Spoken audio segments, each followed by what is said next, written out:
திருவண்ணாமலை புத்தக திருவிழா கடந்த 3 ஆண்டு காலமாக இங்கே புத்தக திருவிழா நடைபெற்றுக் கொண்டிருக்கிறது. இது 3ஆம் ஆண்டு. கடந்த 2 ஆண்டுகளாக பார்வையாளனாக இங்கே அமர்ந்து கொண்டிருந்த நான் இன்று சிறப்புரையாற்றக்கூடிய ஒரு சூழலை ஒரு எழுத்தாளராக என்னை அறிமுகப்படுத்தி இந்த மேடையேற்றிய இந்த மாவட்ட நிர்வாகத்திற்கும், நான் சார்ந்து இயங்கிக் கொண்டிருந்த இன்றும் இயங்கிக் கொண்டிருக்கும் தமிழ்நாடு கலை இலக்கிய பெருமன்றத்திற்கும், இப்பொழுது நான் செயலாளராக இருக்கும் திருவண்ணாமலை தமிழ்ச்சங்கத்துக்கும் என் நன்றிகளை உரித்தாக்குகிறேன். நண்பர்களே, இந்த புத்தக வாசிப்பு என்பது, புத்தகம் படிப்பது என்பது ஏதோ ஒன்று நமக்கு திடீரென்று முளைத்து விட்டதல்ல. கல்லூரி காலங்களிலோ இல்லை பள்ளி காலங்களிலோ நாம் படித்த புத்தகங்கள் நம் அறிவை வளர்த்தன, அடுத்த இடத்தை நோக்கி நகர்வதற்கான சூழலை உருவாக்கின. இப்படியாகத்தான் நான் எழுத ஆரம்பித்தேன். கடந்த 27 ஆண்டுகளாக தமிழ்நாடு கலை இலக்கிய பெருமன்றத்தின் ஒரு பார்வையாளனாக, உறுப்பினராக கடந்து வந்த பாதைதான் பல்வேறு இலக்கிய ஆளுமைகளை சந்திக்கக்கூடிய ஒரு மிகப்பெரும் சூழலை அங்கே உருவாக்கி கொடுத்தது.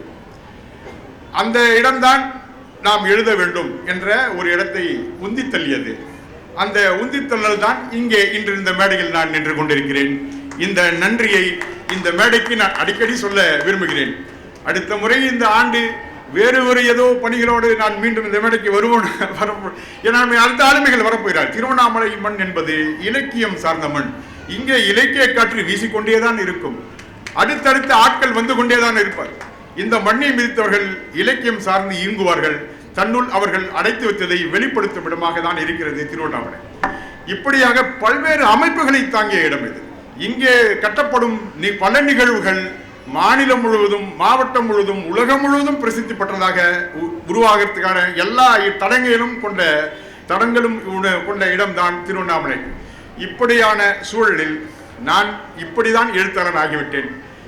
ஒரு சூழல், ஏதோ ஒரு தடை, இப்படியான தடைகளை மீறி நம் உள்ளிருந்து வெடித்ததுதான் இந்த சாப்ஜி கதைகள் என்ற புத்தகம். அதை செவ்வனே எனக்கு நடத்தி கொடுத்தது அண்ணன் பாபா அவர்கள். ஏன்னா ஒரு எழுத்தாளனி அடுத்த எழுத்தாளன, அது எப்பவுமே பக்கத்து கடைக்காரன் மளிகை கடை இருந்துச்சுன்னா நமக்கு தான் வியாபாரம் நடக்கணும், 10 பைசா கம்மி என்கிட்ட அப்படின்ற ஒரு வியாபாரம் தான் நடக்கும். ஆனால் அதெல்லாம் தாண்டி அதெல்லாம் கிடையாது. இங்கே அங்கீகரிக்கப்பட வேண்டியவன் யார்? இந்த அங்கீகாரங்களை இவர்களுக்கு நாம் கொடுக்க வேண்டும். நான் செல்லும் பாதையில் இவர்களும் அந்த தடம் பற்றி வர வேண்டும் என்று ஒரு எழுத்தாளனை ஊக்குவிப்பதற்கான மனநிலை இந்த மண்ணில் இருக்கிறது. அது அண்ணன் பாபா அவர்கள் கண்டிப்பாக பேசுவார். இன்னைக்கு அவர் என் கூட நான் நீங்க பேசலாம் அப்படின்னு ஒரு சூழ்நிலை வரும்போது இவர் கூட பேச போறேன்றது எனக்கு தெரியாது. பத்திரிகை பார்த்தது அது பாலமுருகன் சாருக்கு மட்டும்தான் தெரியும் நினைக்கிறேன். ஆக அவர் கூட பேசுறது பெருமையாக நினைக்கிறேன். ஏன்னா இந்த உலகம் முழுவதும் ஒரு புகழ் வெளிச்சத்தை வைத்திருக்கிறார். சாதாரணமாக அந்த புகழ் வெளிச்சம் அவருக்கு கிடைச்சிருக்கு. அந்த புகழ் வெளிச்சம் அவருக்கு அப்படியே நாளை காலையில் ஒரு தூக்கத்தில் தூங்கி இருக்கும்போது அசரீர் வந்து, பாபா அவர்களே உங்களுக்கான இது பேசுன அடுத்த நாள் பேசுறாரு. அப்படி கிடையாது. உழைப்பு, தன்னுடைய வாசிப்பு திறனை, வாசகத்திறனை, புத்தக படிப்பை, பெரியவர்களின் நேர்காணலை, எல்லோரும் சந்தித்ததை தன் வழியே அவர் மக்களுக்கு சொன்னார். அந்த சொன்ன விதம் மக்களுக்கு பிடித்திருந்தது. இந்த டிஜிட்டல் யுகத்தில் அவர் வெற்றியாளராக இருக்கிறார். புத்தக வாசிப்பு தான் டிஜிட்டல் உலகத்தின் வெற்றியாளராக இருக்கிறது. அவருடைய வீடியோ நீங்க உலகத்தில் எந்த மூலையில போனாலும் பார்க்கறதுக்கு இடம் இருக்கு. அமெரிக்காவில் போனால் அவரை பத்தி பேசுவாங்க. என்ன நம்ம இங்கிருந்து பெண்ணாத்திர தாண்டா நம்மளை யாருக்கும் தெரியாது. ஆனா உலகம் முழுக்க தன்னை ஒரு பிரபல்யப்படுத்திக் கொண்ட ஒரு ஆளுமையாக அவர் எப்படி உருவானார் என்றால் இந்த டிஜிட்டல் உலகத்தின் மூலமாக பரவியதே அந்த வீடியோக்கள் தான். அதன் மூலமாக தான் அவர் பிரசித்தப்படுகிறார். எப்படி இது சாத்தியம்? ஒவ்வொரு நாளும் அதற்கான உழைப்பை செலுத்துகிறார், படிக்கிறார், வாசிக்கிறார், மக்களை சந்திக்கிறார், ஒவ்வொரு மக்கள் பிரச்சனைகளை பேசுகிறார். இப்படியான ஒரு ஆளுமையின் உழைப்பு தான் இது. ஆக இப்ப நம்ம ஒண்ணு இல்லை, இவருடைய புத்தக வெளியீட்டு விழா ஒரு 5 புத்தகம் வெளியிட்டாங்க சென்னையில், பரிதி பதிப்பகம் வெளியிட்டாங்க. அந்த நிகழ்வுக்கு நாங்கள் போயிருக்கோம். நானும் சாமியார் தோழரும் அவர் போய் அழைச்சல் பண்ண போயிருக்கோம். இப்போ நாங்கள் போய் அங்கே இறங்குறோம். டிஸ்கவரி புக் பேலஸில் அந்த கூட்டம் நடந்துருக்கு. வெளியே ஒரு வெள்ளை நிறை கார், அதாவது ஒரு காஸ்ட்லியான காரு, ஒரு தேசிய கொடியோடு நிற்குது. அந்த கார் சரி உள்ள நுழைஞ்சது சரி, அவர் கூட்டத்துக்கு யாரெல்லாம் வந்துடுவாங்கல்ல, கண்டிப்பாக யாரெல்லாம் வந்துருப்பாங்கன்னு அந்த பரபரப்பில் நாங்கள் வேகமாக உள்ளே போய் உட்காரோம். உள்ளே நுழையும் போது அந்த கூட்டத்தில் காம்பேரிங் பண்ணியிருந்தவங்க, இந்த கூட்டத்தில் ஒரு நீதியரசர் உட்காந்துருக்காரு, அவர் 4 வார்த்தைகள் கண்டிப்பாக இந்த கூட்டத்தில் பேசி ஆகணும், இது ரொம்ப முக்கியமான இடம்னா அவர் தயங்கி ஒரு டிஷர்ட் ஜீன்ஸோட ஒருத்தர் நிற்கிறாருங்க. அவர் வந்து இது மாதிரி ஒரு போடியத்தில் நின்று பேசுகிறார். அவர் பேசுகிற பேச்சு தான் ரொம்ப முக்கியமான பேச்சு. அது நம்ம இந்த இடத்துல எப்படி சொல்லணும்னா, இப்படிதான் இவரை, அதாவது நம்ம ஆள் கூட்டு வரது சொல்லி கூட்டு வந்தது, தானாக தன்னுடைய வேலை பளுகள் எல்லாம் உடனே தலைமையில வேலை வச்சிருக்கிற ஒரு நீதிபதி அங்கே பேசுகிறார். ஈரோட்டில் ஒரு இடத்துல நான் உட்காந்துருந்தேன், ஒரு கிராமத்தில் என் மனைவியோட. வாட்ஸ்அப்பில் இவருடைய புத்தக வெளியீட்டை பார்த்தேன். நான் அப்படியே அப்படியான சந்தோஷம் எல்லைங்க போயிட்டேன். அங்கே பறைய அறிவிச்சுன்னு ஒருத்தர் வந்தார், அந்த பறையை வாங்கி நான் வேகமாக ஒழிக்கிறேன். அவ்வளோ சந்தோஷம். என் மனைவிட்ட காமிக்கிறேன், இந்த நிகழ்ச்சி நான் நாளைக்கு போகிறேன் அப்படின்னு சொல்லிட்டு இந்த நிகழ்ச்சிக்கு வந்துட்டேன். அவர் என்னை எப்படி அசைத்து இருக்கிறார், அவர் என்னை எப்படி தாக்கமாக்கி இருக்கிறார் என்ற விஷயத்தை அவர் சொல்றாரு. இரவுகளில் நான் தூங்கும் பொழுது அவருடைய கதைகளை கேட்டுக்கொண்டே தூங்குவேன். நான் எப்பொழுது கண்ணை இருக்கிறேன் என்று தெரியாது, ஆனால் அவர் கதைகள் ஓடிக்கொண்டே இருக்கு அப்படின்ற வார்த்தை பயன்படுறார். ஒரு நீதியரசர். இன்னைக்கு அரசியல்வாதிகளுக்கு ஒரு சிம்ம சொப்பனம் அவர், உங்களுக்கு தெரியும். அவர் நீதிபதி ஆனந்த் வெங்கடேஷ். ஆனந்த் வெங்கடேஷ் இதை சொல்றாரு. எனக்கு ஆச்சரியமா இருந்தது. ஒரு மேடையில் ஒரு நீதிபதி நான்லாம் வந்து கடவுள் மாதிரி தன்னை நினைச்சிருக்கிறான். நீதிபதி யார்? நான் வந்து கடவுள், நான் சொல்றது தான் தீர்ப்பு அப்படின்ற இருக்கிற ஒரு இடத்துல நம்ம ஊர்ல நம்ம மண்ணை சார்ந்த ஒருத்தரை புகழ்ந்து பேசுறாரு. அப்ப அவர் யாரு, அவர் என்ன அடைஞ்சிருக்காரு அப்படின்றது தான். இவர் ஒரு எழுத்தாளர், எனக்கு தெரிஞ்ச ஒரு எழுத்தாளர் கிடையாது, கதை சொல்லியும் கிடையாது. இவர் ஒரு மருத்துவர். இவர் மருத்துவராகிவிட்டார். எவனுக்கு மன அழுத்தம் இருக்கோ, எவனுக்கு பிரச்சனை இருக்கோ, இவருடைய கதைகள் கேட்கிறார்கள். 100% அவர் நோயிலிருந்து விடுபடுகிறார்கள். அப்படிப்பட்டதில் இவர் ஒரு மருத்துவராகத்தான் நான் பார்க்கிறேன். இந்த மருத்துவர் நம்ம மண்ணில் பிறந்து நம்ம கூட இன்னைக்கு இந்த மேடையில் உட்காந்து எனக்கு பெருமையாக தான் இருக்கு. நேற்று கூட சொல்றாருங்க அவர், எனக்கு ஆச்சரியமா இருக்கு. ஏன்னா இவரை கொஞ்சம் நான் பேசிதான் ஆகணும். இது அதற்கான மேடை தான். ஏன்னா இவர் அடுத்தது பேச போறாரு. நம்மளுக்கு இந்த வாய்ப்பு இது விட்டா பேச முடியாது, பேசணும். நேற்று ஜெயரஞ்சன் வந்தார். இவர் நம்ம மாவட்ட மாநில திட்ட குழு துணைத் தலைவர் வந்தார். அவர் கூட்டத்துக்கு வந்தோம். நம்ம சல்மான் பேசினாரு. இவங்க 2 பேருடைய பேச்சும் அவ்வளோ ஆர்ப்பரிக்கிற ஒரு பேச்சாரு. அந்த கூட்டத்தில் பேசும்போது பக்கத்தில் நான் உட்காந்துருந்தேன். ஷா, எனக்கு நான் பலாயிரம் கூட்டம் பேசிட்டேன், ஆனால் ஒவ்வொரு கூட்டம் வரும்போது புதுசாக இருக்கு எனக்கு பேசுகிற மாதிரி, கைகள்லாம் ஆடுச்சு. இது ஒரு நடுக்க இருந்தது. இப்போ கூட எனக்கு பேஸ்மெண்ட் மேலே வேலை ஸ்ட்ராங்காக தான் இருக்கு, கீழே பேஸ்மெண்ட் வீக்காக தான் இருக்கு. தெரியுது எனக்கு. ஏன் இதெல்லாம் பேசுகிறது தெரியல. நான் இதெல்லாம் பேச வரதுக்கு முன்னாடி இதெல்லாம் பேசி நம்ம கரெக்ட் ஆகிட்டு அப்புறம் பேசணும். ஏன்னா நம்ம எங்கள் அமைப்பு மேடைகளில் நாங்கள் ஈஸியாக எங்கள் மேடை இது உணர்வு பேசிட்டு வந்துடுவோம். இது பல்லாயிரம் வாசகர்களும் எல்லாரும் பார்க்க வேண்டிய ஒரு இடத்துல இருக்கும்போது நாளைக்கு இது ஒரு கேள்விக்குரிய இடமா மாறிடக்கூடாதுன்றதால கொஞ்சம் யோசிச்சு இது முன்னாடி இதெல்லாம் முன்கூட்டி தயாரிப்புகளில் இருக்கும். இப்போ அவர் சொல்றாரு, அப்போ சொன்னார், அவர் சொல்லிட்டு இந்த வார்த்தை சொன்னார், பிரபஞ்சன் எத்தனை மேடைகளில் பேசியிருப்பாரு, எவ்வளோ பெரிய ஆளுமை. அவர் சொல்லுவார், ஒவ்வொரு மேடையில் ஏறும்போது எனக்கு நடுக்கமாக தான் இருக்கும் பாவா, கை கல்லாம் ஆடுவோம். ஏறி கொண்டாரு பேசின பிறகு தான் அந்த நடுக்கம் தீரும். அப்படி உண்மையானவராக எந்த மேடைக்கு உண்மையான அறம் சார்ந்தவராக இருப்பதுதான் இவருடைய உயரிய குணமாக இருக்கிறது. அத்தகைய வகையில் அண்ணன் பவா அவரோட இந்த மேடையில் நான் பேசுவது பெருமையாக நினைக்கிறேன். அப்புறம் டிஜிட்டல்னா என்ன அப்படின்னு சரி, டிஜிட்டல் ஒன்று நம்ம தலைப்பு எடுத்துட்டோம். டிஜிட்டல் என்னன்னு ஜேபிகிட்ட கேட்டேன். நம்ம எழுத்தாளர் ஜெயபிரகாஷ், அண்ணா அதெல்லாம் ஒன்றும் இல்லை, வெரி சிம்பிள்ண்ணே அப்படின்னு. என்ன வெரி சிம்பிள்? இப்போ முன்னெல்லாம் டிராஃபிக் போலீஸ் நம்மளை வண்டியை பிடிச்சிட்டாங்கன்னா எல்லா பேப்பர் எட்டுன்னு கொடுப்போம். ஆர்சி எட்டுனுவா, லைசன்ஸ் எட்டுனுவா, டேக்ஸ் பேப்பர் எட்டுனுவா அப்படின்லாம் கேட்பாங்க. ஆதார் கார்டு எட்டுனுவா, ரேஷன் கார்டு எட்டுனுவா, எல்லா கார்டும் கேட்பாங்கன்னா எதுவுமே இல்லைன்னா கடைசியாக ஏதோ ஒன்று போட்டு ஒரு ஹெட்லைட்டில் ரவுண்டு இல்லை, கருப்பு வட்டம் போடுறேன்ட்டு ஒரு கேஸ் போட்டுருவாங்க. சரி, அவங்களுக்கான டார்கெட் அதை வாங்க போக தேவையில்லை. இப்போலாம் ரொம்ப ஈஸிண்ணே. நான் இதை பார்த்து ஆச்சரியமாயிட்டேன். என்னன்னா, ஒருத்தர் போலீஸ் டிராஃபிக் போலீஸ் பிடிச்சிட்டாரு. டேய் அந்த இதை எட்டணும் அப்படின்னா ஒன்றுமே பண்ணலாம், ஃபோன் ஆன் பண்ணி டிஜிட்டல் ஃபோனில் ஆர்சி புக் காமிச்சிட்டான். ரைட்டு. அடுத்தது இன்சூரன்ஸு காட்டு இல்லை. சரி, ரொம்ப நேரம் அதை காட்டு இதை காட்டுனாரு. டக்குன்னு ஒரு யோசனை வந்துச்சு. சரி, ஹெல்மெட்டுங்க அப்படின்னாரு. ஒன்றுமே அவன் யோசிக்கல. அடுத்த நிமிஷம் ஒரு ஹெல்மெட் படத்தை காமிச்சிட்டான். பார்த்தோன்னே, என்ன இது சார், ஸ்டட்ஸ் கம்பெனி சார், நல்ல கம்பெனி, கீழே இருந்தாலும் ஆக்சிடென்ட் மண்டைகிட்ட உடையாது சார். டே ஃபோனில் இப்படியாக தான் டிஜிட்டல் யுகம் இருக்கிறது. டிஜிட்டல் யுகம் என்பது நாம் படித்த புத்தகங்களை வாசித்ததை இன்னைக்கு டிஜிட்டலைஸ் ஆயிருக்கு. ஆனால் புத்தகங்கள் என்பது உலகத்தின் ஏதோ ஒரு மூலையில் எங்கேயோ ஒரு இடத்தில் நமக்கு தரவுகளாக கிடைக்கும். ஏதோ ஒரு இந்த புத்தகத்தை படித்தவர்கள் நம்மளுக்கு தரவுகளாக கிடைப்பார்கள். ஆக புத்தகம் வாசிப்பதும் புத்தகத்தை நேசிப்பதும் தான் இங்கே முக்கியமாக நாம் கருதப்படுகிறது. இப்போ புத்தக வாசிப்பால வாழ்க்கையில் வெற்றி அடைஞ்சு வரலாம் இருப்பான். புத்தகம் வாசித்து புத்தகம் படித்தேன் வாழ்க்கையில் வெற்றி அடைந்தேன் என்று நிறைய பேர் இருக்காங்க. உதாரணத்துக்கு புளோரிடா மாநிலத்தில் ஒரு போட் கட்டுற நிறுவனத்தோட ஊழியர். அந்த ஊழியரோட வேலை என்னன்னா, தினந்தோறும் சாணம் பிடிக்கிற கல் இருக்கு இல்லையா, அதை எடுத்துன்னு போயிட்டு அது கையிலான மின்சாரத்திலான கருவி இது. அந்த போட்டுடைய அந்த கண்ணாடி போட்டோடைய வெளிப்புறத்தில் இருக்கிற பிசிறுகள்லாம் தட்டி அதை நேராக்கி பாலிஷ் ஆக்கிறது தான் வேலை. அது சாதாரண வேலை கிடையாது. அந்த அந்த எட்ஜஸ்ல இருக்கிற பிசிறுலாம் நீக்கணும்னா அவன் ஏணியில் தொங்கணும். அந்த நெருப்பு அவனை அப்படியே பத்தி உடம்பெல்லாம் எரிய வைக்கும். தினந்தோறும் அவன் நரகை வந்தனை அனுப்பான். நெருப்போட விளையாட்டு அவனுக்கு மேலே பயங்கர அந்த தொழில் மேலே ஒரு வெறுப்பு வரணும்.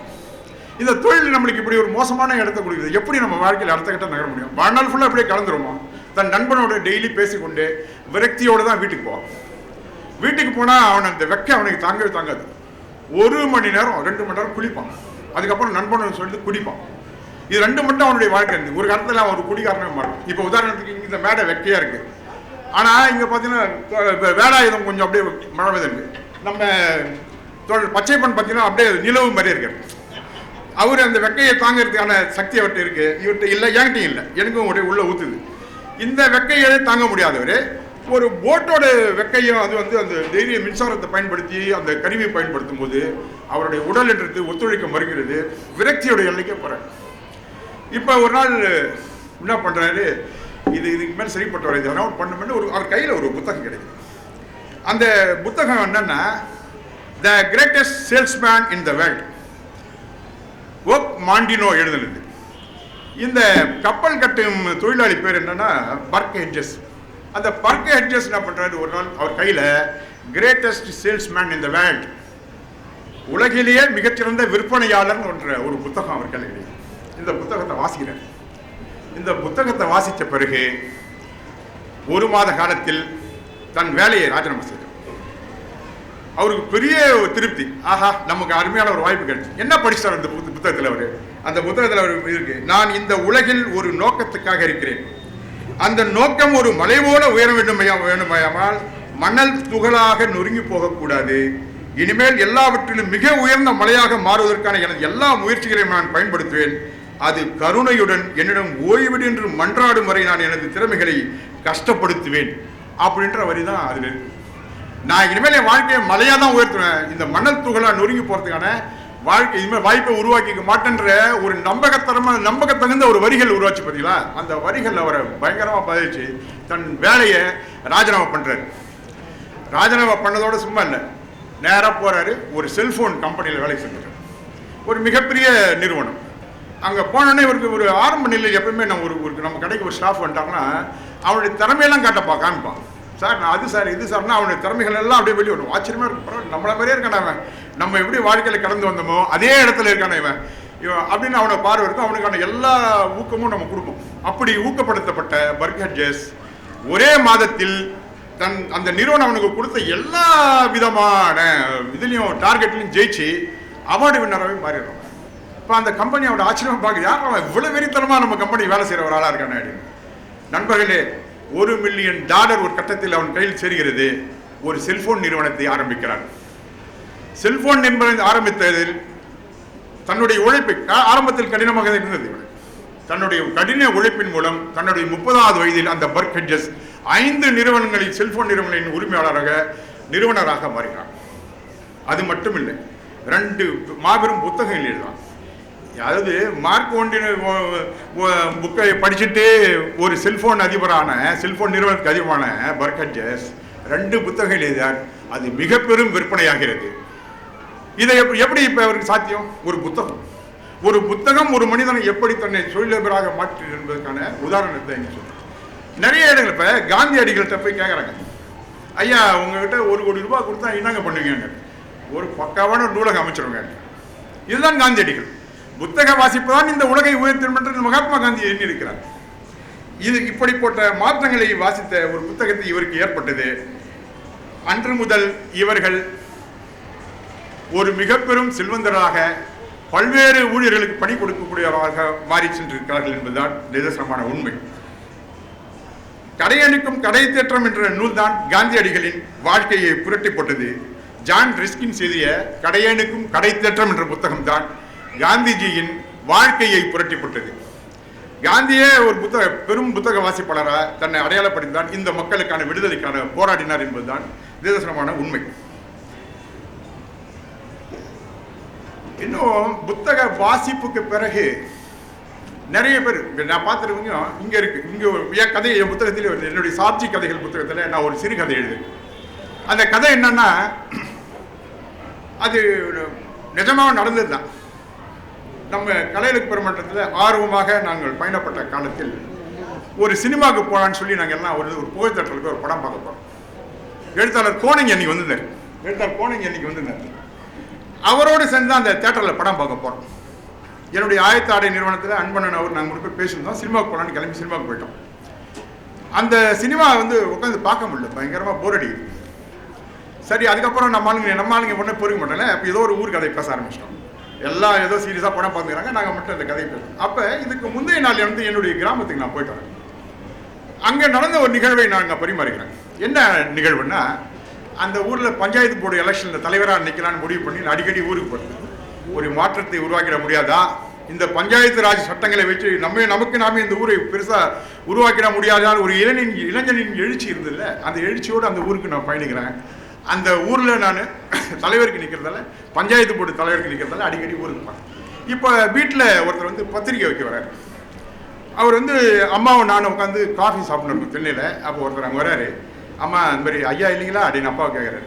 இல்லைங்க, அவர் நிலத்து வரைக்கும் போயிருக்காரு அப்படிங்க. ஐயா வந்தால் இந்த பத்திரிகை கொடுத்துருங்க, நாளைக்கு என் பொண்ணுக்கு பொட்டு கட்டுறோம், வந்துருங்கம்மா அப்படின்ட்டு. பொட்டு கட்டுறதா அப்படின்னு நான் அப்படி யோசிக்கிறேன். என்ன இது இருக்கும்? சரி, அம்மா சரின்றாங்க. அப்போ அம்மாவுக்கு தெரிஞ்சிருக்காரு. அது என்னன்னு கேட்கலாம் அம்மாட்ட அப்படின்ட்டு. அம்மா போனோடனே என்னம்மா அப்படின்னா என்னம்மா? அது உனக்கு தெரியாதாப்பா? இப்போ இங்கே ஒரு குடும்பங்கள்ல இங்கே இருக்கிற ஆண் குழந்தை பிறந்துட்டா தொடர்ந்து இறந்து பிறக்கும். இங்கே ஆண் வாரிசோ பெண் வாரிசோ இருக்காது. அவங்க வீட்டில் குழந்தை இறந்துனே இருக்கும். இப்போ அந்த ஆண் வாரிசுக்கு குப்பன் பேர் வைப்பாங்கப்பா. ஆண் வாரிசா பிறந்தா. பெண் வாரிசா பிறந்தா மாரியம்மான்னு பேர் வைப்பாங்க, கடவுள் பேர் வைப்பாங்க. அந்த குப்பனத்துக்கு குப்பையில் பெரட்டி குப்பன் பேர் வச்சு காது குத்தி மொட்டை அடிச்சு ஆம்பளைய விட்டுடுவாங்க. ஆனால் பெண் குழந்தை பருவ வயது வந்த பிறகு அந்த மாரியம்மாள் கோயிலுக்கு நேர்ந்து விடப்படுவாள். அவங்க இந்த கோயிலுக்கு சேவகம் பண்ணின்னு இருக்கணும் அப்படின்றது தான் அம்மா சொன்ன விஷயம். எனக்கு அது இப்போ இது எனக்கு இதே நம்ம இந்த விஷயம் தேவதாசி முறைகளோட ஒப்பிட்டு வந்தது. இதில் ஒரு காலத்தில் டாக்டர் முத்துலட்சுமி ரெட்டியுடைய பெரும் போராட்டத்துக்கு பிறகு ராஜாஜியோடைய சட்டசபையில் தடை செய்யப்பட்ட விஷயமாச்சு. இது எப்படி திருப்பியும் அப்படி ஒரு விஷயம் வருது எனக்கு ஒன்றும் புரியல. ரொம்ப நாளைக்கு அப்புறம் பிறகு அப்போ நாங்கள் அங்கே தேட்டரில் பேசும்போது இந்த விஷயத்தை நான் சொல்கிறேன். கோணங்கி உடனே ஆர்வமிட்டு அடுத்த நாள் என்னுடைய ஆயத்த ஆடை நிறுவனத்துக்கு வந்துட்டாரு. இது என்னங்க இது என்ன? அது உடனே அது விஷயம் என்னன்னு பார்க்கணுங்க அப்படின்ட்டு. இருங்க, நான் அப்போ எனக்கு ரெடி சீசன் டைம் வர முடியல. அவர் அன்பண்ணாட்டி அவர் போய் சொல்கிறாரு, சரி இல்லை போகலாம் அப்படின்னு. ஏதோ ஒரு தடையில் போக முடியல. இப்போ நான் திருப்பியும் என்னுடைய எலெக்ஷன் ஒர்க்குக்காக நான் என் ஊருக்கு போயிடுறேன். ஒரு நாள் ஒரு ஃபியட் பத்மினி காரில் நம்ம நண்பர்கள் 2 பேர் வராங்க. அதில் ஒருத்தர் வழக்கறிஞர் ஆறுமுகம், இன்னொருத்தர் வழக்கறிஞர் நடராஜன். இன்னைக்கு தினமதி பத்திரிகையோட ஒரு நிறுவனராக இருக்கிற வழக்கறிஞர் நடராஜன் அவர்கள் அப்போ ஜூனியர் வீடனுடைய மூத்த பத்திரிகையாளராக அவர் இருக்கார். இவங்க 2 பேரும் வீட்டுக்கு வந்துட்டாங்க.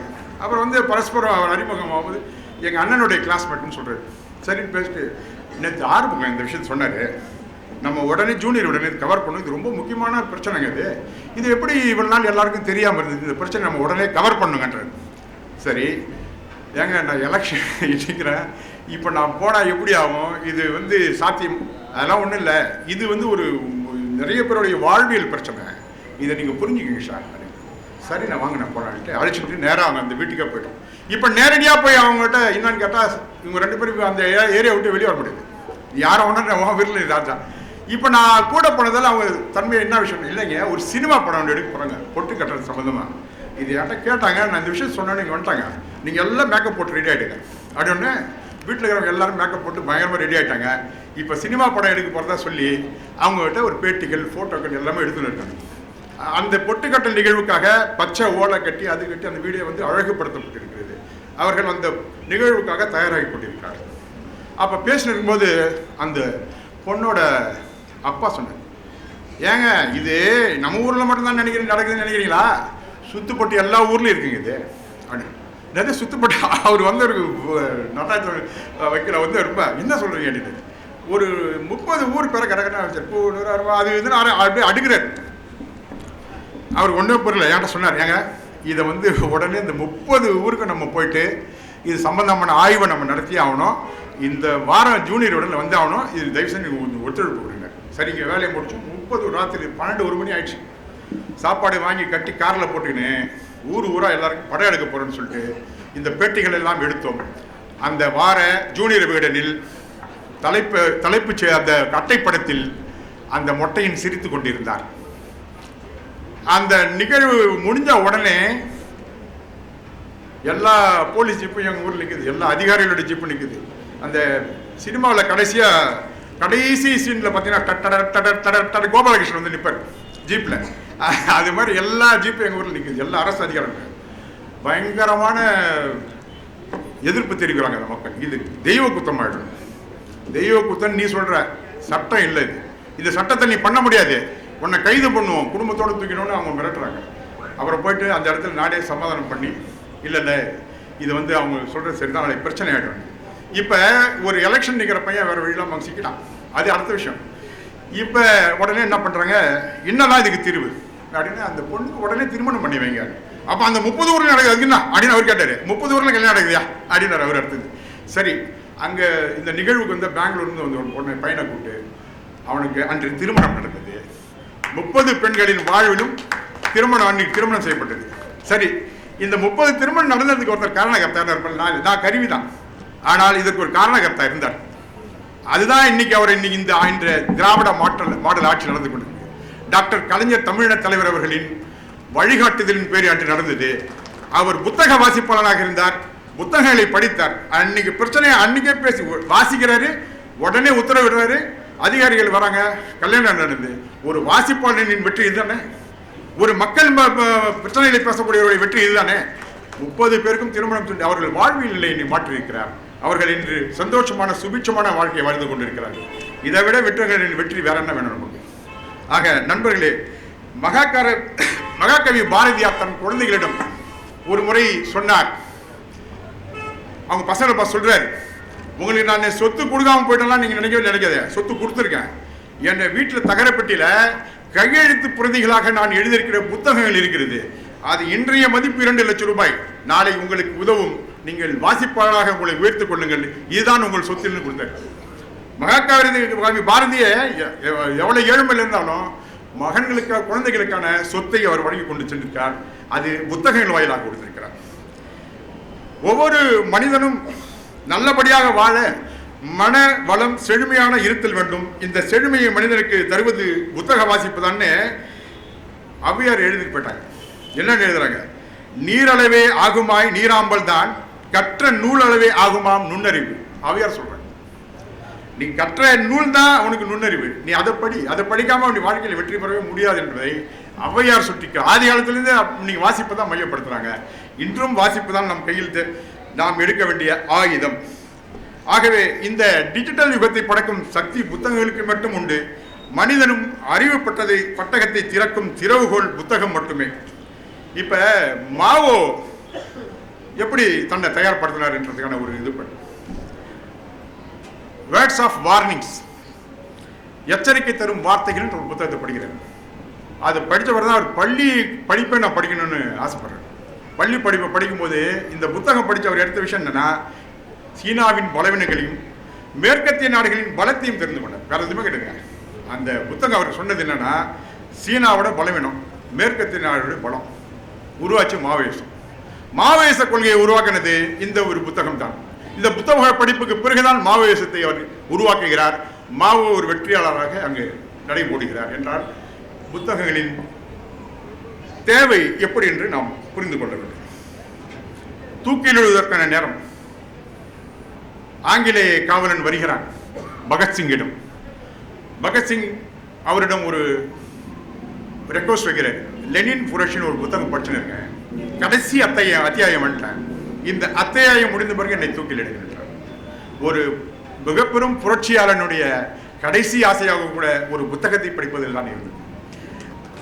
பகத்சிங் ஏன் அவங்க வேற ஏதாவது சொல்லியிருக்கலாம். இதெல்லாம் சதாம் ஹுசேன் கடலும் கிழவனும் என்ற புத்தகத்தை படித்து தான் அவர் தன்னை தயார்படுத்துகிறார். தன்னை அந்த தூக்கில் இருந்தோ ஏதோ எனக்கான உணர்வை நான் வெளிப்படுத்தவே மாட்டேன் அப்படின்ற வார்த்தையை சதாம் ஹுசேன் சொல்லி தூக்கில் எழுதுவதற்கு முன் கடலும் கிழவனும் படித்து தான் அவர் தன் தூக்கு மேடைக்கு போறார்.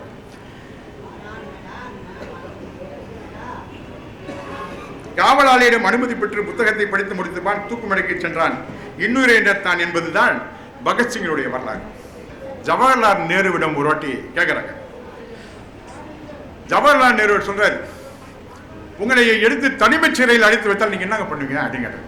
வெரி சிம்பிள் அப்படின்னாரு. என்ன புத்தகங்களோடு சந்தோஷமாக வாழ்வேன்.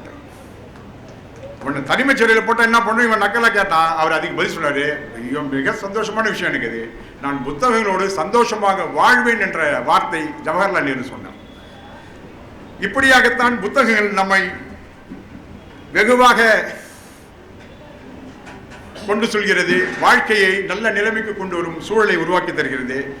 உங்களைப் போலவே நானும் அண்ணன் பவா அவர்களின் யாம் உண்போம் என்கிற பேச்சுக்காக காத்திருக்கிறோம். இப்பொழுது நிகழ்ச்சி விட்டு யாம் செல்வோம். நன்றி, வணக்கம்.